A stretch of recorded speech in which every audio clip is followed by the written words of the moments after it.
Hello, students. Professor B here. Welcome to Module 5. This is going to be the module of organizational decision making and supply chain technology.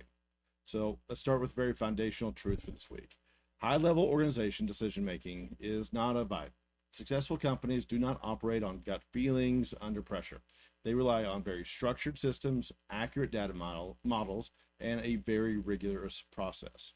Furthermore, they are typically pairing decision making with the arena where those choices matter most. That's the supply chain management. The supply chain is where an organization's money leaks out, or it's where they win against the competition. A single weak link in a global or local supply chain instantly translates to massive delays, inventory shortages, and severe cost spikes. So, in this module, you will explore how emerging innovations like advanced predictive analytics, automation, the Internet of Things, or LOT, and blockchain are radically transforming corporate speed, operational visibility, and systematic risk management. Now, our material this week covers two essential textbook domains. In Chapter 9, we're going to break down organizational decision making. You will learn how decisions are structurally classified across three distinct tiers: operational, managerial, and strategic. Crucially, while we see the crucially, we'll see why the exact same set of raw data can mean entirely different things depending on which managerial level it's viewing it. We will classify and analyze management support systems, investigate where analytics fits, and dive into foundational artificial intelligence, explaining its three primary types and why automated decision making carries hidden risks. In Chapter 10, we're going to pivot to the impact of the supply chain management. We will map out core concepts like product flow, systematic constraints, cost, time, and quality metrics. You'll discover why a perfect demand forecast is mathematically impossible, and we will analyze modern vulnerabilities like vendor fragility, logistic disruption, and geopolitical pressures. Finally, we'll unpack how the Internet of Things, tracking, analytics, and blockchain are actually used to secure operations. So, for Module 5, it always represents about 107.5 points and requires about roughly 6.5 hours of dedicated focus time.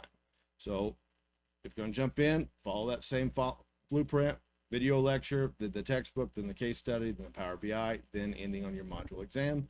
Though, of course, as an adult, you are free to work in any order that you like. This is my suggested order to be the most successful. And let's jump into your case study and what you're going to really be looking for here. So, looking closely, outlining my expectations for your primary deliverables this week. Your case study places you in the high stakes role of a corporate chief risk officer evaluating AI alignment. Using resources by Devin Gunner, you will complete a forensic analysis on why even highly advanced AI models experience things like moral failures when rushed or under pressure. Mirroring the famous 1973 Good Samaritan study, you will design a nesting doll protocol to trick a bank's loan approval AI into a simulation to audit it for hidden racial discrimination. Then you'll draft an executive memo managing a logistical crisis where routing an optimized AI implicitly forces drivers to break safety laws to protect corporate profits. So our memo this week is going to be that executive memo. That's the word, a term you need to start looking at, and the layout that you need to Google to figure out what an executive memo looks like. Now, for your Power BI project, you're going to be learning the drill down feature. This is an incredibly powerful tool for data storytelling because it allows a single visual to translate seamlessly from a high level summary down to a granular item level details without cluttering up the report canvas. You will load the new Apocalypse data set, build logical categories or regional hierarchies, and configure the dashboard to support independent dynamic analysis by an executive user. So we're starting to look at the categories of users here. This is how it ties back to your book. You're going to be doing dashboarding for an executive user. You're going to be writing a memo for an executive level user. So you need to be talking and thinking about what the executive level needs. Now, remember our grading lens this week. It looks cool. It's not a grading category. Your charts must be complete, clean, labeled clearly, and intentionally mapped to help a specific user filter out noise and take action. Your timelines stay the same. 8-week course, Module 5 is due at the end of week 5. For that traditional 16-week course, Module 5 is due at the end of week 10. Non-negotiable, 5 o'clock Fridays at 5 p.m. Late work is never accepted. You guys have made it past the midpoint of the semester.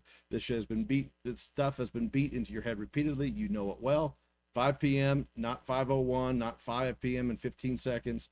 If it's 1 minute late or 1 day late, it's still going to be a 0. Like a mosquito.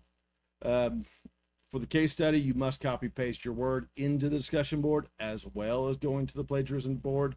So make sure you're doing both of those. Failure to do either one is, of course, a 0. And for your Power BI, I need to see the actual PBIX file. Make sure your name matching conventions are all good and go. And once all that's in, I'll get everything graded and we'll be solid. Grades are strictly assessed on completion, accuracy, and professional application, not effort alone. So no curves or final bonus points will be provided. Remember that if it's not available in the real world, it's not available in the class, because this class is designed to mimic the real world.